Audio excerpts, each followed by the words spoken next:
जान मारी ललका लहंगवाई गोरी, अरे जान मारी ललका लहंगवाई गोरी, जो बना डोलावता ईमान, चोलिए में अटकल परान, ए रानी तोहर चोलिए में अटकल परान।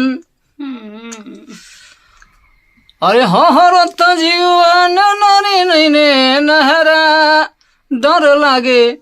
और कची मतलब तहार कहे कि नर मतलब नैने नहरा बताव, अगर हम ना किसी जकोर मारे का बोलता रो। अगर हम बढ़िया से रहम तो तोहरा परेशानी होला, और खराब से रहम तो कहबा कि का जन कैसन मेहरानू बिया। कभी नहीं, हम कभी शिकायत नहीं करते हैं, हम कभी नहीं करते खराब से बढ़िया से है, हमको हमेशा अच्छा लगती है। और किसी को भी किसी की वाइफ बुरा लगती है जी, अच्छा लगती है बस।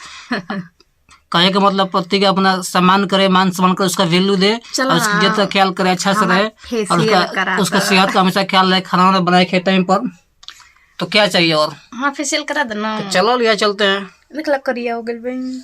चलो आज फेशियल कराते हैं, ठीक है आज इनका फेशियल कराते हैं, ठीक है। बारह कटवा दी है। तब तक चलते हैं, नमस्ते।